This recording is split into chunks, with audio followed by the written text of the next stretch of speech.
think I've decided to start videotaping or vlogging for my own peace of mind and sanity, and the sanity of my family, probably during this coronavirus outbreak and staycation event that we're on. Partially because, mostly because I need a space and outlet for me to express how I feel. Um, One of the things that I realized that from being in this space with my family is just acknowledging the emotional labor that we as women and mothers and wives carry when we are faced with anything that would attack or harm our home or our loved ones, and also the fact that our families don't want to see us losing our shit. Like, seriously, it unnerves them when their strong, fearless, leadership, aka moms or fathers, but particularly mothers, no shade to any husbands out there, begin to or attempt to express one way or another or demonstrate their own physical anxiety or emotional or mental anxiety when dealing with a crisis. Basically, I think the expectation is that we won't express it, that, we internalize it, which is another video as I talk about how I'm handling this. But I just want to remind the women who are responsible for other lives beyond their own as we're navigating this space to really, that first, it's okay. Whatever you're feeling, your anxiety, your concerns, your fear, your doubt of the future, because this is real. I can't plan past tomorrow. And as a person who plans and had a foreseeable action plan for the next few weeks, months, years, this thing has kind of taken the sail out of my my future.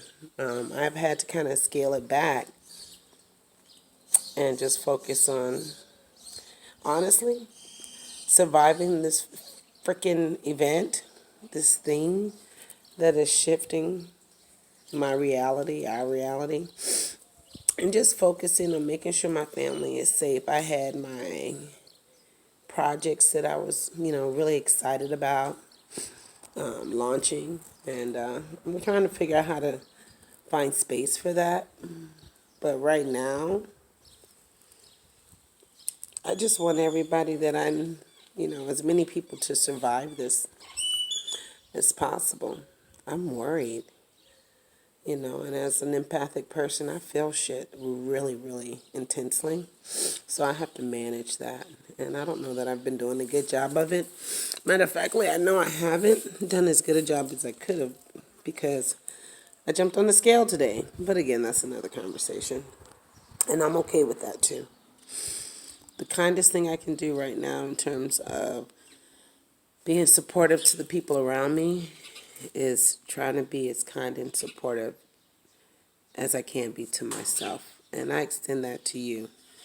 If you don't have anybody to talk to, if you're feeling some kind of way as a wife and a mother, and you don't feel like you can express that to the people around you, call me. Reach out to me. We can carry the load together. At least I can acknowledge your pain. I may not be able to do anything else, but sometimes just knowing that you are not alone in how you feel validates it. It at least makes it feel like, okay, this is not just me. Because I've tried to express it to my family. Like, they think that I'm overreacting in the way that I'm expressing my concern about, I don't know, them all surviving, or the fact that I don't want to see anyone that I love come down with the coronavirus. They think that my insistence that when they go out in public that they wear a mask is just me being, I think, a hovering mother.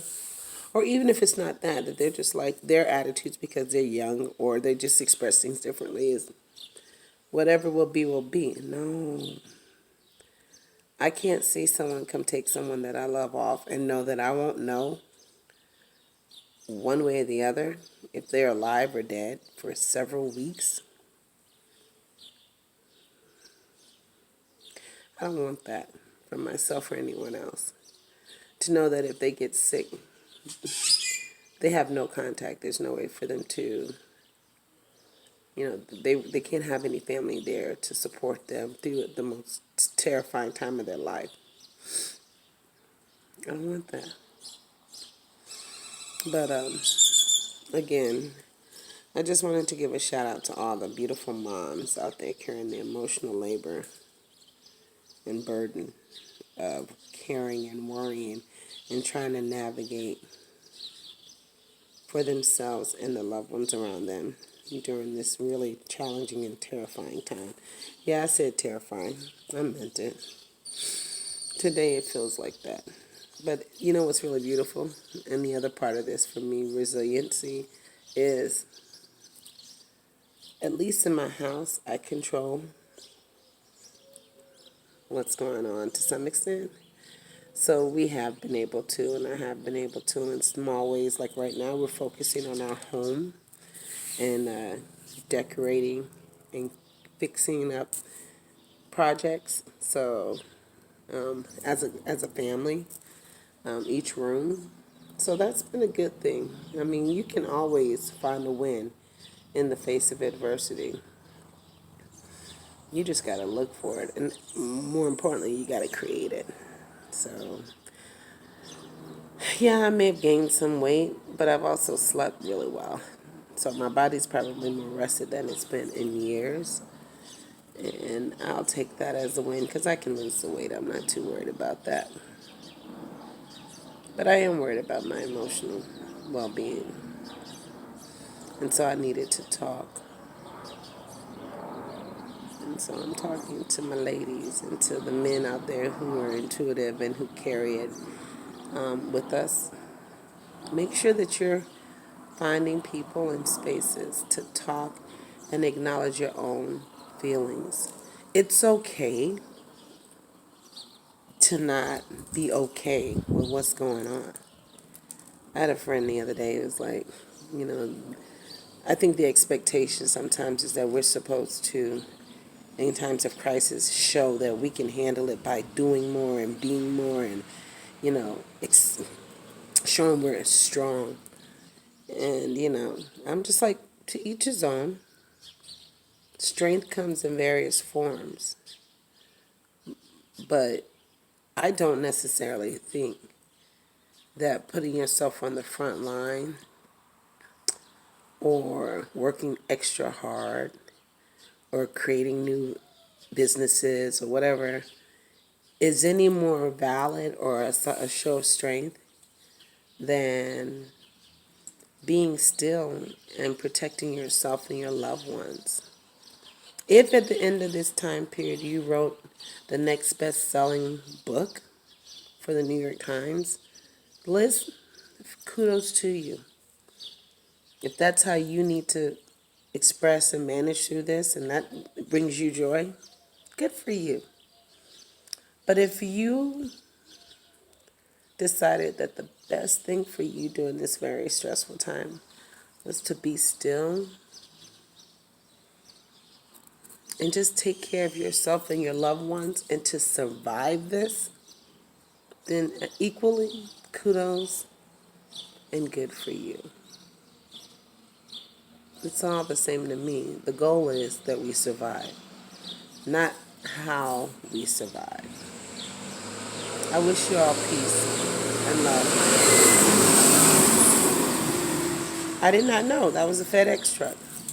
I guess like the FedEx has zoomed past here like several times. Interesting. Side note, I'll edit that out. But as I was saying, be still. Happy Easter.